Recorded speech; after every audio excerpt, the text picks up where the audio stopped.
Did you know? Spanish explorers and priests in what became the United States? 24 crazy facts. Number 1. Did you know? The first permanent European settlement in the continental United States was Spanish, not English. Spain founded St. Augustine, Florida, in 1565, more than 40 years before Jamestown and over 50 years before Plymouth. Established by Pedro Menéndez de Avilés, it remains the oldest continuously occupied European-founded city in the United States and was built to protect Spain's treasure fleets and challenge French claims in Florida. Number 2. Did you know? Hernando de Soto's expedition became one of the greatest disasters in American exploration. Between 1539 and 1542, de Soto led hundreds of soldiers, attack dogs, pigs, horses, enslaved native porters, and supplies across the southeast searching for gold and wealthy kingdoms. Instead, his expedition fought numerous battles, suffered starvation and disease, devastated many native communities, and ultimately failed completely. De Soto himself died along the Mississippi River, and only a fraction of his original force survived to reach Spanish territory. Number 3. Did you know? One of the most famous Spanish explorers was searching for the legendary Fountain of Youth. According to popular tradition, Juan Ponce de León explored Florida in 1513 while searching for the mythical Fountain of Youth, a spring said to restore youth to anyone who drank from it. Most modern historians believe this story was exaggerated after his death and that his true goals were exploration, colonization, and expanding Spain's influence. Even so, the legend became one of the most famous stories of the Age of Exploration and remains closely associated with Florida today. Number 4. Did you know? Francisco Vázquez de Coronado spent years searching for cities made entirely of gold that never existed? Inspired by stories of the legendary seven cities of Cibola and later Quivira, Coronado led one of Spain's largest expeditions into the Southwest and Great Plains beginning in 1540. Instead of fabulous wealth, he found thriving pueblo farming communities, vast deserts, deep canyons, and immense grasslands. Although he failed to find treasure, his expedition greatly expanded European knowledge of Western North America. Number 5. Did you know?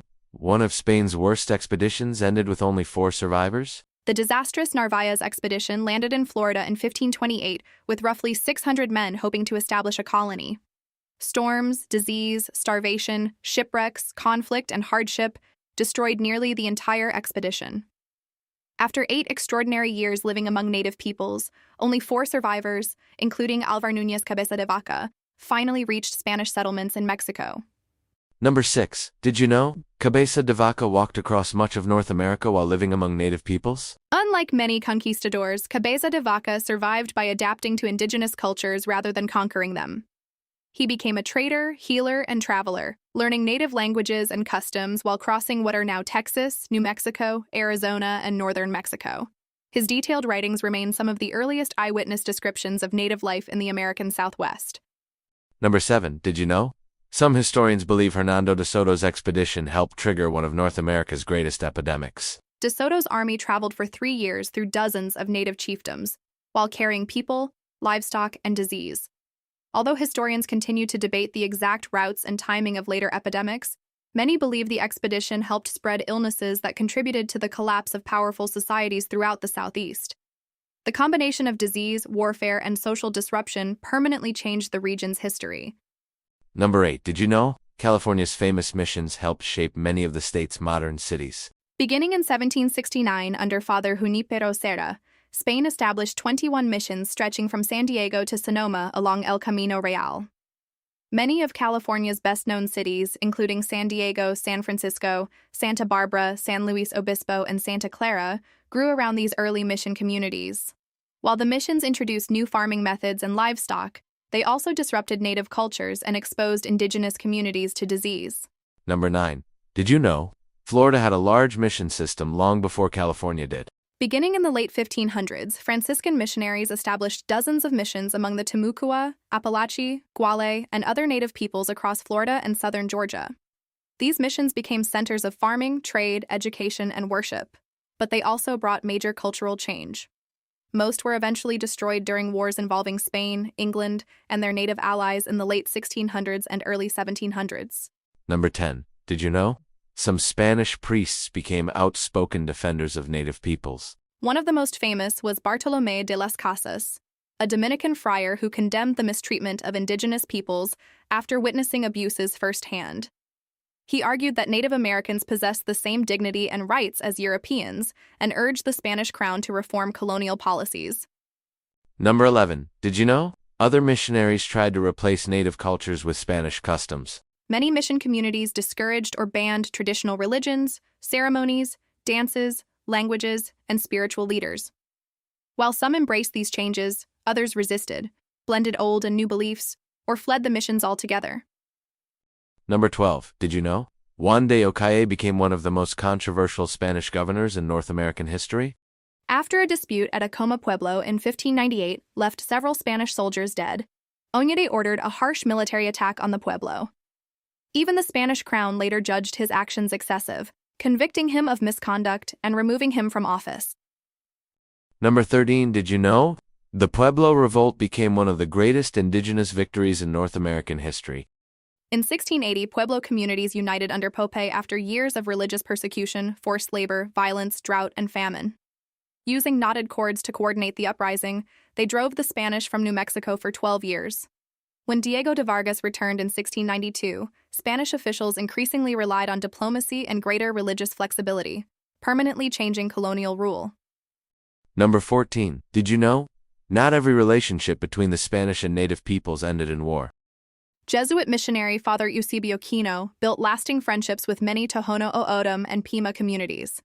He introduced cattle, wheat, fruit trees, and improved farming methods while earning respect through cooperation rather than military force. Number 15. Did you know? Native artists and Spanish missionaries together created a unique southwestern culture. Many Pueblo craftsmen decorated churches using indigenous artistic traditions while blending Christian and native cultural elements. Their work can still be seen in historic churches throughout New Mexico. Number 16. Did you know? The Comanche became so powerful that even the Spanish Empire could not conquer them. After acquiring horses, the Comanche dominated Comancheria across much of the southern plains. Spain often found diplomacy more successful than warfare, offering gifts and trade goods to secure temporary peace. In 1758, Comanche and allied warriors destroyed Mission San Saba, one of Spain's greatest frontier disasters. Number 17. Did you know? A Spanish army was nearly wiped out on the Great Plains. The Villisur expedition of 1720 was ambushed near the Platte River by Pawnee and Oto warriors, many armed with French muskets. The defeat ended Spain's hopes of expanding far onto the central Great Plains. Number 18. Did you know? Spanish explorers often depended on native guides, who did not always tell them the truth. Some guides faithfully helped expeditions survive, while others intentionally misled them to protect their own communities. Native knowledge often determined whether an expedition succeeded or failed. Number 19. Did you know? Spain introduced animals and crops that permanently changed North America? Spanish settlers brought cattle, sheep, goats, pigs, wheat, peaches, grapes, onions, and many other plants and animals. Ranching traditions and a sequoia irrigation system still influence the American Southwest today. Number 20. Did you know? Spanish horses became the ancestors of the American Mustang. Escaped and captured horses formed wild herds across the West. These Mustangs transformed native societies and later became enduring symbols of the American frontier, where many still roam today, as well as many donkeys. Number 21. Did you know? Spanish armor was not always an advantage. Steel armor offered protection, but became exhausting in deserts, forests, mountains, and swamps. Native warriors often offset European technology through mobility and superior knowledge of the landscape. Number 22. Did you know? Spain's influence can still be seen across much of the United States today. Cities such as St. Augustine, Santa Fe, San Antonio, Los Angeles, San Diego, San Francisco, and El Paso preserve Spain's legacy. Spanish influence also survives in architecture, ranching, irrigation, law, language, music, and food. Number 23. Did you know? De Soto's pigs may have helped create America's wild hog problem? Spanish expeditions carried pigs because they reproduced quickly and provided food. Many escaped, and their descendants became part of today's destructive feral hog population across the Southeast. Number 24. Did you know? The story of Spanish America is far more complicated than heroes and villains. Spanish explorers introduced horses, livestock, crops, cities, missions, and Christianity, while also bringing warfare, disease, forced labor, and cultural disruption. The encounter permanently changed both native societies and the future United States. If you enjoyed this video or learned something, please share, like, and subscribe. There are 69 videos planned in this series.